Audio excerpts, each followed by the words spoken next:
Mino Line Media presents the Business First Podcast. Hi all, and welcome to a new episode of Business First with Sonia Aline. I am your host. And today we have the pleasure of welcoming Tiffany Houser into the studio. She is the founder of Evolve and the Self-Worth Advantage. How are you, Tiffany? I'm wonderful. Thank you, Sonia. Yeah. Thank you for being here. And you are in the business of coaching and helping professionals get to their better selves and become better professionals in the workforce. What was it about the industry and what you were interested in that made you think that this was going to be a good opportunity for you, or that it needed someone like you in the space? Yeah, what a great question, Sonia, because I did not think anything like that. I came from the space of unfulfilled and just not feeling that I had a purpose or a calling and that I was just working to work.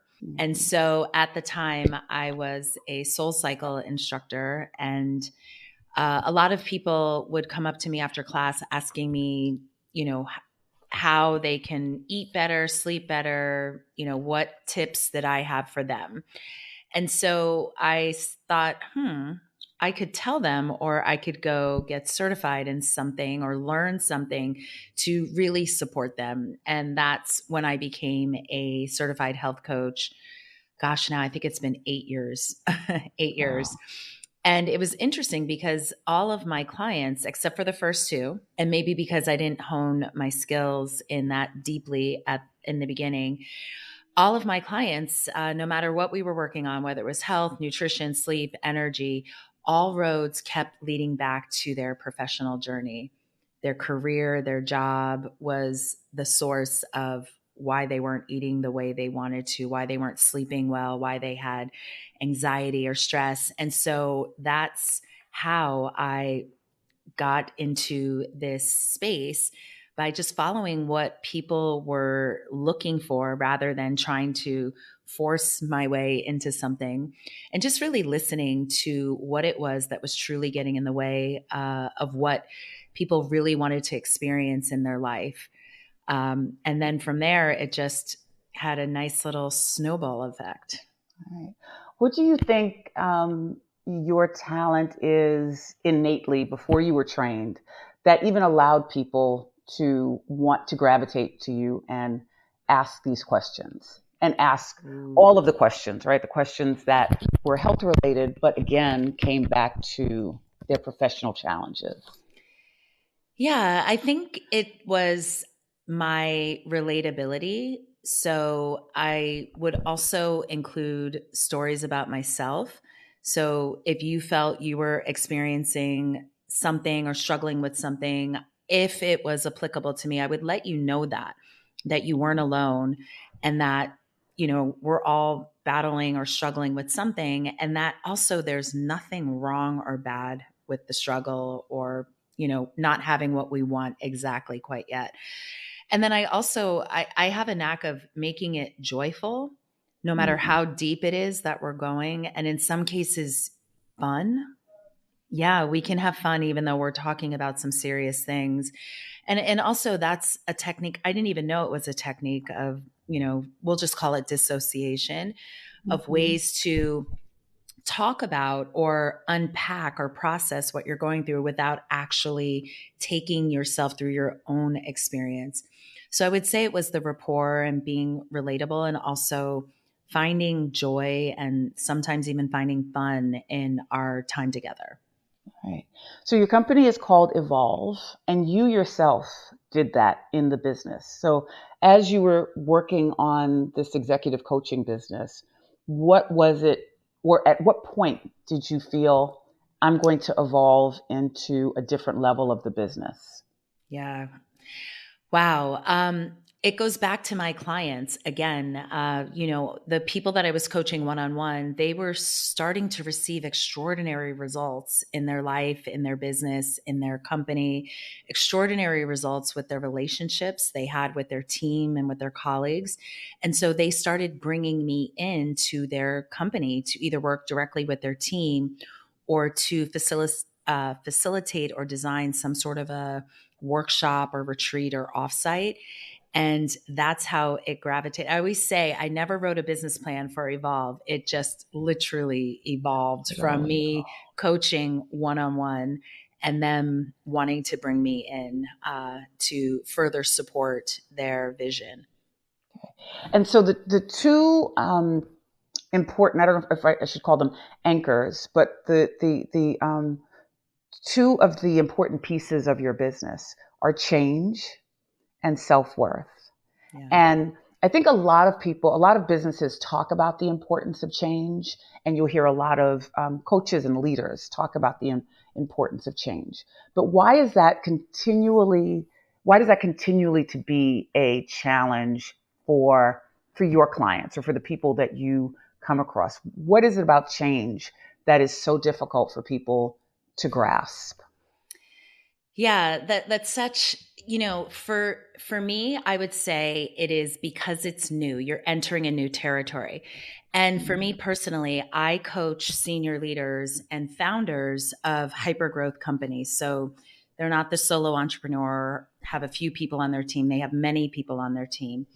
And so when that happens, when you are the most visible or the person running or the focus, the visionary of the company, when anything new happens, it is just that you have not been there before. And when we'll just call it your imposter or your ego catches wind of that change because something new has arrived, it wants to protect you. And in that protection, it wants to get you back into your comfort zone. So none of us most people don't like change because it's uncomfortable. And so what happens is that imposter or our ego brings us back to, safety. And I'm using air quotes for your listeners. But it's not, it's a false sense of safety because it's bringing you to a space of no change. It's taking you back into the comfort zone when that change, it exists outside of your comfort zone. So you do need to stretch outside there, not forever. Yes, it's uncomfortable. And that's the reason why, because we are constantly changing. And one of the reasons I called the company Evolve is just because of that, as you mentioned about even my journey, that who I am today is definitely not who I was yesterday, last year for sure. And that's not who I'm going to be tomorrow or next year either. Now, the change from today to tomorrow is very nuanced, very different. Yet, sometimes people forget that there are new moments tomorrow that we get to create and new moments right now, new moments a minute from now. And we think that change is this big process or this big experience that might have me or what I'm up to be irrelevant because I am now not the top dog. I am not the person who has all the answers. I am not the person who can do it all. And so if that starts to seep into your belief system, your imposter and your ego will pounce all over that. And there's two things that might happen. You will revert back, as I just mentioned, and go back to your safety, your comfort zone, or you will attack and retaliate and try to make the new fit into what already exists. And I have such an interesting example of this, which was in my last corporate job. I was a digital strategist for an international hospitality company. And one of my responsibilities and big projects was to digitize the company.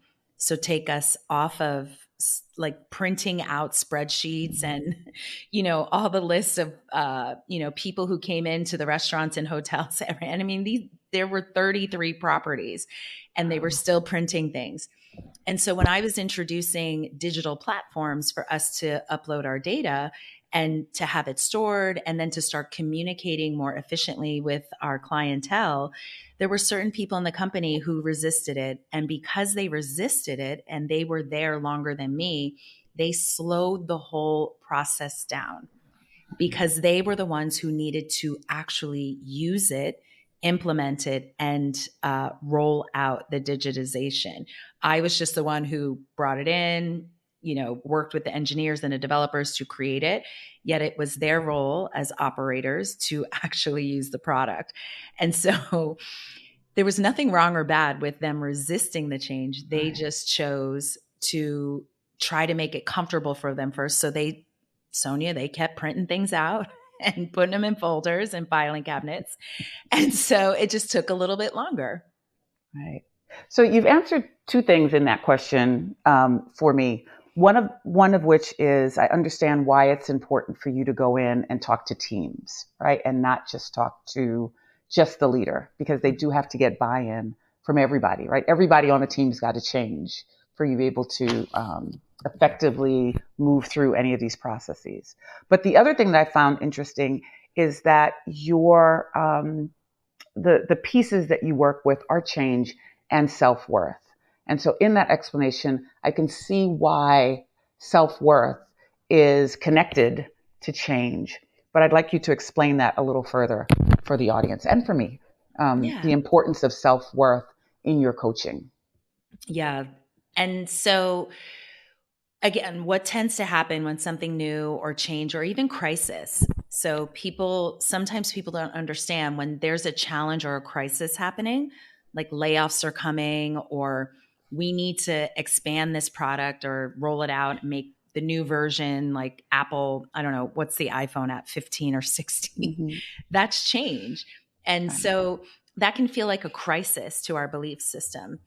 And so what tends to happen is when I feel uncomfortable or when I feel I am not enough or that I can, that's all that is your ego or your imposter protecting you so that you can go back into your comfort zone and be where you were before, where you can and you are enough. And so the reason we connect our work into self-worth is because first, we want to give you a way through. We want to describe what's on the other side of the transformation. And second, to know that that is the key element of what's happening, because sometimes we resist change because we are unclear, we're ambiguous, or we're confused. I don't understand, so I don't want to change. That's the way I play it. When I fall into my imposter or my ego, most of the time it's because I'm confused or I make up that I don't understand in the moment. So instead of being grounded in my self-worth or being self-aware that this is happening, I will not ask questions. I will not ask for clarity. But when I am grounded in my self-worth, when my awareness is activated, oh, this is new, I don't know, I can simply ask questions. I can simply be honest. Hey, I don't know where we're going right now or what this means. Can we slow this down, or can we pause and just, break it down for me into smaller steps, or say it a different way, or how we all learn in a different way. There's that cone of experience of how we learn. Maybe I need a visual. Maybe I need you to write it down and I'll read through some materials. But what tends to happen is we start to make up all these stories about how stupid we may be, how incompetent we might be, how we're a fraud because we can't answer questions or we don't know how to upload files into this new digital platform. And so when so with the self-worth piece, when you're grounded in your self-worth, you know that change means nothing about you personally, your identity, and it just means the environment, the work, the people, something is changing around you. It has nothing to do with you being good enough, qualified enough, smart enough, tall enough, none of that. It has nothing to do with that. And unfortunately, if you don't have this awareness or this body of work, I don't know, but it is highly likely that you might fall into your imposter or your ego of feeling, I can't, I don't know, they're going to find out. And if they find out I can't, I'm going to get fired or demoted or passed over for the next promotion. And so knowing that change can really evoke and provoke our imposter and our ego, self-worth is the antidote or the remedy to that. Wow, that's pretty powerful, particularly since we often hear that folks who struggle with self worth, particularly at work, are minorities, people of color, and women. Mhm. But again, in your explanation, it sounds like that might be a challenge that a lot of different people have Yeah. are challenged with. Is that something that you have found in the work that you've done? 100%. And in fact, the research shows that in this country, over 80% of senior leaders feel like an imposter. And that number to me was staggering, 80%. Because 80%. yeah, I had a perception that if you're a senior leader, this is before we put this Mm-hmm. body of work, before I was executive coaching.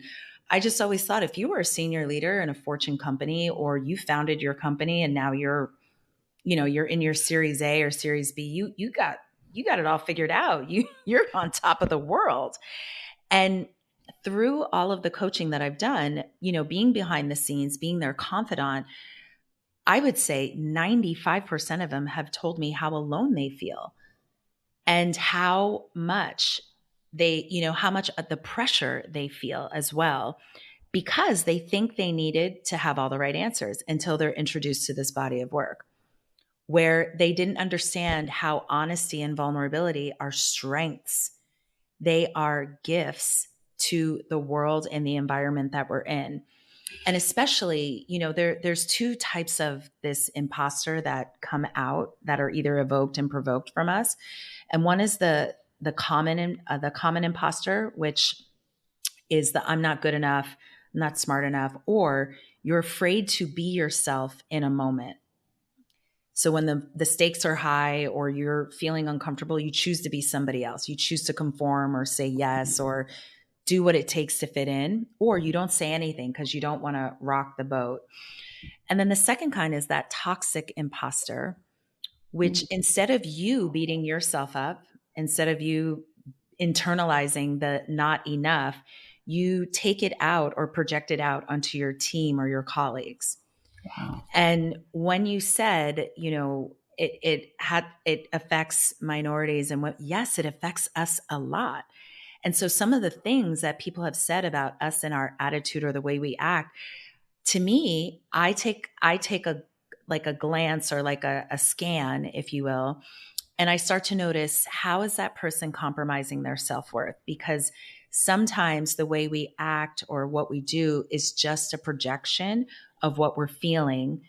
And the crazy, or I should say the really interesting thing about self-worth is no one controls that except for us. Mm-hmm. No one can compromise your self-worth.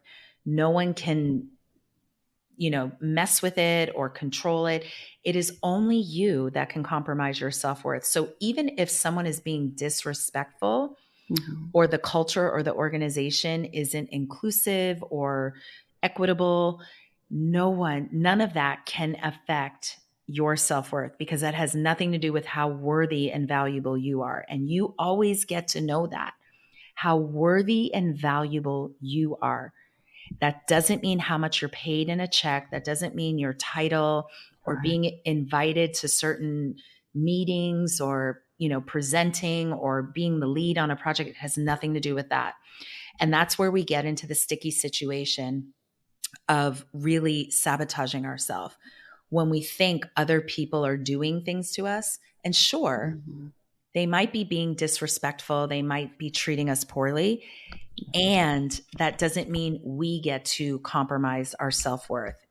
In fact, those are the moments where, when you can stay grounded in your self-worth, you're able to activate your critical thinking to actually work with the situation, confront it, be honest about it, call it forward so that you can reconcile it or resolve it, rather than internalizing, well, forget them, screw them, or, it's never going to work here. I'm never going to get promoted. They don't see me.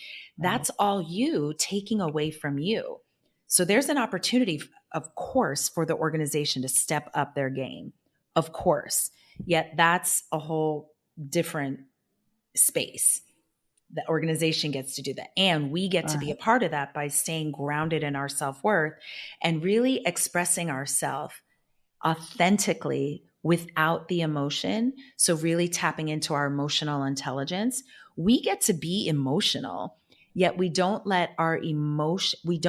get to let our emotions make our decisions.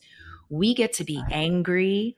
We get to be passionate. We get to be afraid. We get to be nervous, frustrated, whatever that may be. And we get to also neutralize that so we can make decisions that are going to move us and the organization or the vision forward.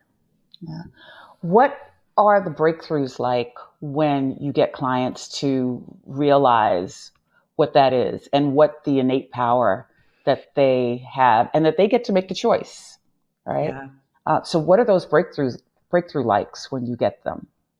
Or not when they get them, not when you get them. Yeah, you just mentioned one. One of the biggest breakthroughs is when they completely understand and embrace all of this is a choice. No one is controlling you like a puppet. You get to choose whether you stay grounded in your self-worth and you take a stand for yourself. You let your voice be heard and seen. That is one of the biggest pieces. And when they also learn that it's a choice, that they're doing this to themselves, because the toxic imposter will want to blame other people. Well, my boss made me do this. My boss makes me stay late. My boss this, the company doesn't pay enough. And so that may be, yet that doesn't negate your value or you advocating for your value, because sometimes we forget to advocate for ourselves. So that piece as well, because sometimes even leaders at the most senior level, they forget they get to advocate for themselves. And more importantly, advocate for their people, their team. That's a true leader. You're advocating for yourself and the people for what is, I won't say what's right, but what is going to create a thriving culture and a thriving environment.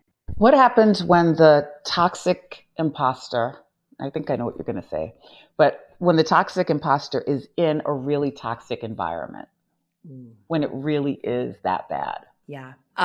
Chaos, turnover, people leaving left and I mean, I could spot those a mile a minute, and I love, because I see those on social media. I don't know anybody currently in that space, but when I see someone ranting or, calling their organization or their boss forward on social media, I'm like, okay.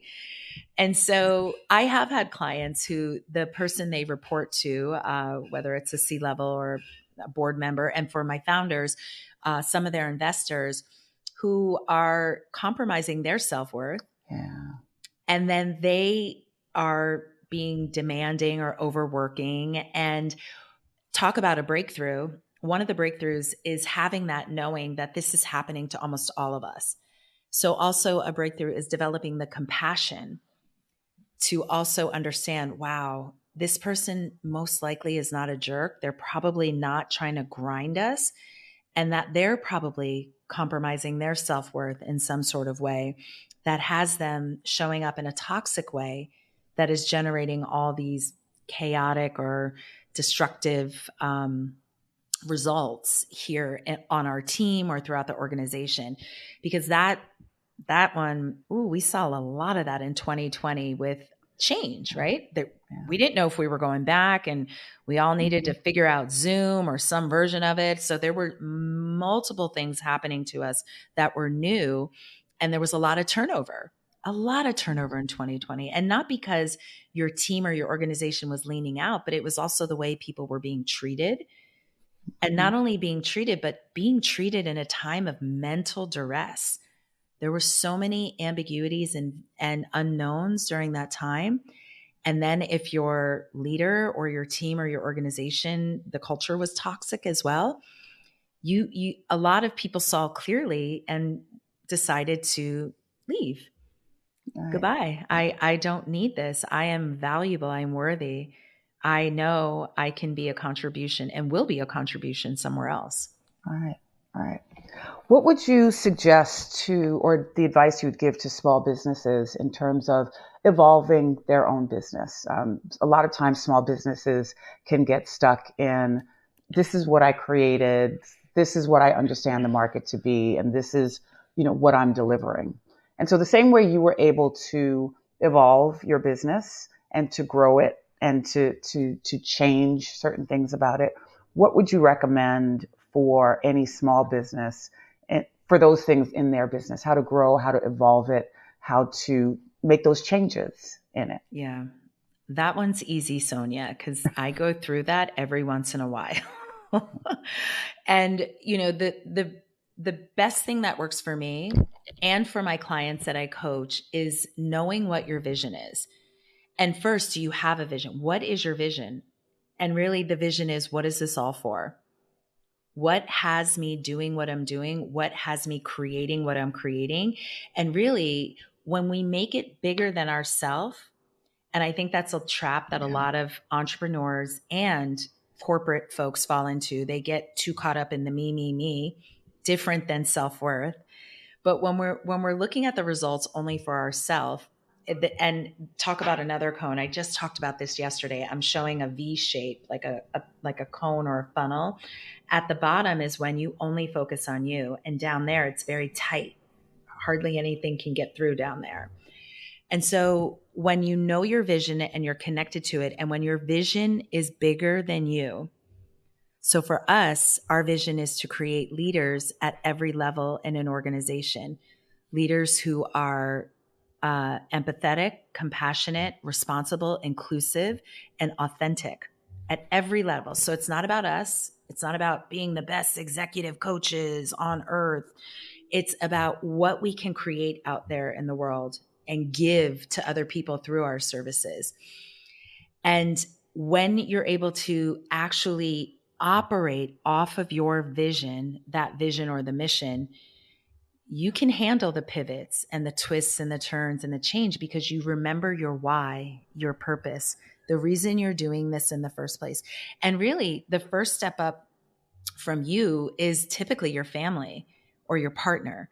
That's usually, so that opens up that cone a little bit larger. I'm doing this for my family. Great. So it's bigger than me in one way. But if you can take it out to a very big space, because think about your company, your customer base is probably larger than your family, larger than your community. And even if it isn't your community, what a beautiful vision to have to do something or create something to benefit your community. And when you think of it that way, rather than how can I, what can I, that puts that pressure and has that imposter and ego come out. Because then you are saying you have to do and be all the things when as a leader and as a business owner, we can't do it all. I do not know how to do my accounting. I have no idea how this internet thing is all, or my website. I have no idea. And so even as a digital strategist, I still would have no idea how to like connect all the things. And, and so when we realize we are not here to do it all, and when you're able to know that from a vision standpoint, which could also be called your strategy, that it's bigger than you, you take a lot of that weight and that pressure off. And now you can navigate through with a clear mind and with that growth mindset where if something doesn't work out, that's all it is. It just didn't work out. It has nothing to do with me. We just shift, we pivot, we collect feedback, and we move in a different direction. Right. How did you evolve to that understanding? Because when you are talking about corporate America, if you're talking about founding members of an organization, the goal is to win, right? It's to win at all costs, eat or be eaten. We all know how competitive the business space is, and not suggesting that people are acting unethically or but there is this drive to be the best, right? When people are elevating in corporate America, there's a lot of competition. And so what helped you understand that that doesn't have to be the focus, that you can do this a different way, and that this is something that you wanted to bring to your clientele? Yeah. I did a huge body of work in personal transformation. And I went through a leadership transformation program where it was only 4 months, but I decided to stay in the container for 2 years because my mind was being exploded left and right. And one of the key pieces, which I didn't understand at first, but now when I see it in my life, one of the key pieces we focused on was philanthropy and being generous, like expressing generosity. And when I realized what we were actually doing, when you are focused on someone else and not yourself, so raising money for, people who don't have homes or people who are hungry or, animals or the environment, you are able to access so much more of yourself, so much more of the fire and the energy that lives inside of you, because it's not about you. The attention is not on you. You are now raising awareness or funds or something for something bigger than you. And again, when we first started, I was like, this is cool, but I don't get it until I got it. And by doing that over and over again, I started to connect with all of the issues that were going on in the world. And I started to see how really small my problems were, or my breakdowns, my failures, all of that. And even given, where we are in November 2023 with the big world events that are going on, that when you're able to see outside of your bubble, there's a way for all of us to win. And I like to start with, how can I win and how can you win, Sonia?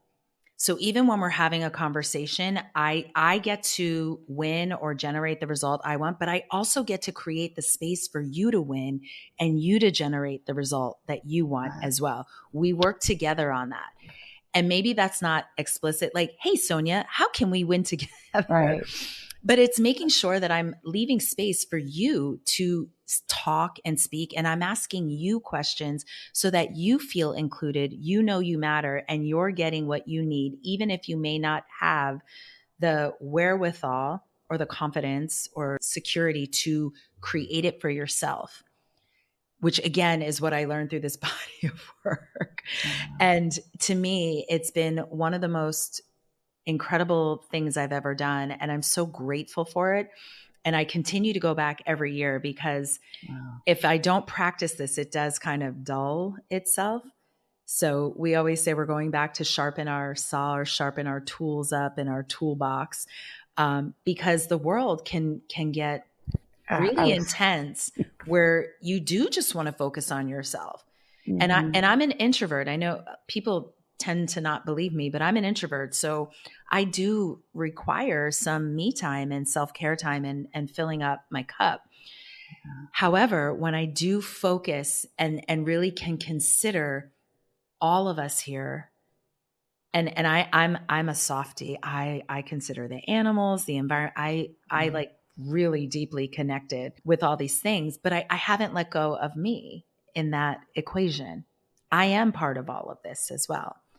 So I think that's a grand, way of answering your question. Yeah, no, I love it. It resonates with me. It confirms certain things for me. I understand that philanthropy is a wealth principle as well. And so you going into that level of explanation is helpful. What do you see next for Evolve? And what is your process for continuing to grow and serving your clients in very unique ways? Yeah, well, we are in it, right? We are in the thick of it right now, Sonia. We just launched our new framework, Self-Worth Advantage, and talk about new and change. I mean, I got to use all of our tools and resources and strategies on myself as we went through, and we're still in it. We're still developing and finishing up things because we put together our first online course, and that was very new for me. Being the face or the principal of the company, I needed to structure our work in a way that was digestible for someone to learn. Right. And so as a coach and a guide and a mentor, I'm used to delivering live in the moment. So whether it's one-on-one in a session or through a workshop or retreat or an offsite, I'm used to just flowing with what's happening, having a framework, but not having it so structured and in a time constraint as well. So you don't want it to be too long or people will. So we developed the self-worth advantage because, again, of where our clients were going and really what we are experiencing as well is we all get to let go of this, am I good enough? And just really lean hard into this, I am enough.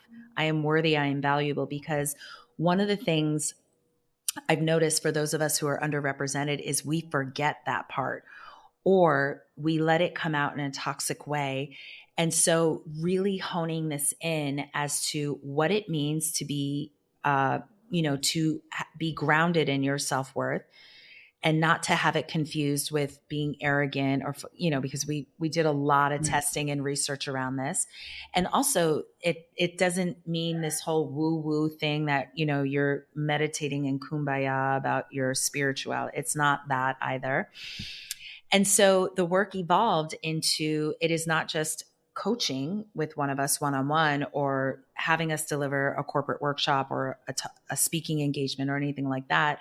So we've made it more accessible in this online course, and we're going to start releasing digital products where you can engage in this work by just downloading a worksheet and having an exercise to take yourself through. And you don't need to be a senior leader in a company, which is who we primarily work with. And eventually we're going to be rolling this out for other groups of people. So right now it's self-worth advantage for leaders, but ultimately, or eventually I should say, we'll be doing self-worth advantage for relationships. Because as we were putting this together, I was like, my imposter, when I was single, my imposter came out so many times in the dating. I made up so many stories about myself and kept myself from love, from commitment, from this beautiful adventure I'm on now with my partner. And we'll also be doing the self-worth advantage for health and wellness, because we make up these stories about not taking care of ourselves and we need to do X before we do Y. And then we'll be doing one for entrepreneurs and for teens, but we'll be collaborating with somebody on the teen piece so that it is applicable for teenagers. Because again, a lot of the people in my life, I don't have kids, but a lot of the people in my life do have kids who are on social media, and they truly are really dialed into how many likes and, comments they get. And they are using that to build their worth. And I would like to disrupt that and support them with knowing that has nothing to do with who you are. Sure, it's fun, it's interesting, but that has nothing to do how amazing and how worthy you are. And I would love for kids to learn that at a younger age than in their 40s, almost 50, trying to unpack and undo the things I've done to myself in the past. Yeah. So many things. I have so many comments about what you just said. First of all, I'm glad that you said this notion of I am enough is not just a chant.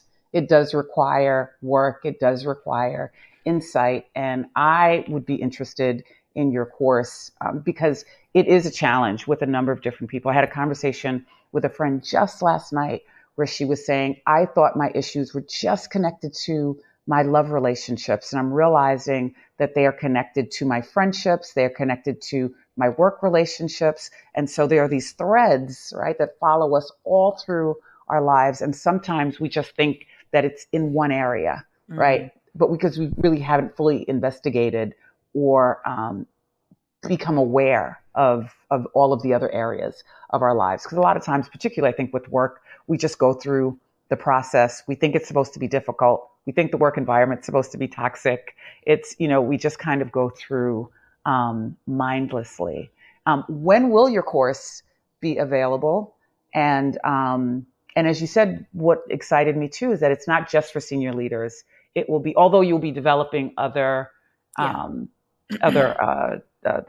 forms of it, this is going to be something that a lot of different people can access. Yes. So the course is available now, meaning you can jump on the wait list, but it'll be ready to dial in and take in December of this year, 2023. Oh, wow. Yeah. So even today we were finishing up some video editing, but it's right after Thanksgiving. It will be ready. Okay. And what can people expect from the first course that's coming out? Yeah, the course is 7 modules. It's self-paced, so you don't have to, it's not live. And what's great about it is that in almost every video, there's an exercise or a worksheet, something for you to get out of your head and to actually apply the work, practice. And really, I say this in one of the first videos, this work is not about you just thinking about it or watching me on a video. It's about you applying it to you, because only you have the self-worth advantage. Only you do, because it's yours, because of that first word, self. So there's 7 modules. I think there's 12 exercises throughout the course, and there's different levels to it. So there's even a level where you can receive one-on-one coaching from me as well. And I'm so excited about it, because there's also going to be like a private Q&A channel, which is anonymous. So no one has to disclose who they are, but they could ask questions about the material or about their experience, because some of the spoiler alert or hint, hint, some of the exercises are about going and applying with people in your life, specifically your team and your colleagues. And then you can come back and receive feedback or some ways to pivot or shift if you need it. All right. What would you say have been some of your biggest lessons in, and this I would ask you to answer for entrepreneurs listening who are challenged in some way, looking to grow their businesses, maybe even a little frustrated in where they are. But what would you offer in terms of maybe a couple of your best lessons or breakthroughs that you would think could help them, help anyone listening? Yeah. I mean, the challenges, I still experience them, as I just said with this course. There's never a dull moment. And for me, what really supported me was getting coaching around my mindset. So no business strategies, no how can I make my business better, but really taking a look into how I was thinking and what I believed about myself and my business, because that has been the quintessential tipping point for me. And also, there's an excellent book called The Gap and the Gain, and I believe it's by Dan Sullivan. And that book right there is such a easy, simple game changer into understanding, where are your thoughts right now? Are your thoughts in the gap? Are you looking at all the things that are wrong and bad and aren't going well? Or are your thoughts and your energy in the gain? Okay, that happened. Now, what really is going on? So getting yourself out of the gap, which you can't think critically down here. You can't solve. Your vision does not exist down here. And pulling yourself up into the gain, where that's what I meant earlier, operating from your vision. It's not in the gap. And don't get me wrong, I fall into the gap all the time. Right. Like when I recorded 2 videos, but forgot to turn the microphone on. So that was fun. We got to record them again. So yeah. And then really just knowing that you are not alone. Whatever you are experiencing, I've probably experienced it. Sonia's probably experienced it.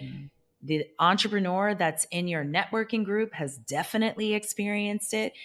There is no need to carry shame around anything that you're up to, because being an entrepreneur is one of the most incredibly brave things that we do in this country.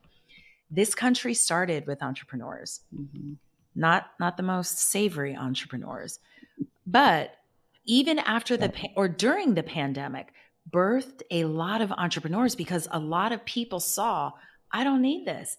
I'm worthy. I got all the goods. I can be a consultant. I could be a freelancer. And just know it is not easy being an entrepreneur, and it is not hard. But you better believe it is challenging. And that's what we are designed for as human beings. We are here for the challenge. That's why I'm talking to you through the computer from somewhere on earth, and you're somewhere else on earth. It's because we love the challenge. There's no way I'd be able to talk to you through a computer if we were not here for challenges. I love that. It's not easy, but it's not hard. It is challenging. Yeah, and that's why we're here. So thank you so much, Tiffany. How can we follow you, stay in touch, purchase the course, and connect with you if we have if there's a coaching opportunity to be with you? Thank you, Sonia. Yes, you can find our work at selfworthadvantage.com. And you could also find me on LinkedIn, Tiffany Houser on LinkedIn. You'll see every which way to get in touch with me. And if you're on Instagram, you could also find me at Tiffany Houser on Instagram as well. Okay. And for our listeners, that's HOUSER. Okay. Yes. Well, thank you so much, Tiffany, for all of your insights. We would love to have you back once you've launched the courses and have some more feedback for us. This was wonderful for the audience. I'm going to speak on their behalf because it was wonderful for me as well. And so thank you so much for being here. Thank you as well, Sonia. And thank you to everyone who's listening. Thank you all for joining us. And we'll be back again next week with another dynamic guest. Take care. The Business First podcast is hosted and produced by Sonia Aline. Executive producer Ken Johnson. Find the Business First podcast on Apple Podcast, Stitcher, Spotify, Odyssey, iHeartRadio, Amazon Music, TuneIn, or wherever you get your podcast. On social media on IG at business_first_podcast. Follow the Mean Old Line Media Podcast Network on IG at Mean Old Line Media. Get the Mean Old Line Media app in the App Store or Google Play. The Business First podcast is a Mean Old Line Media production.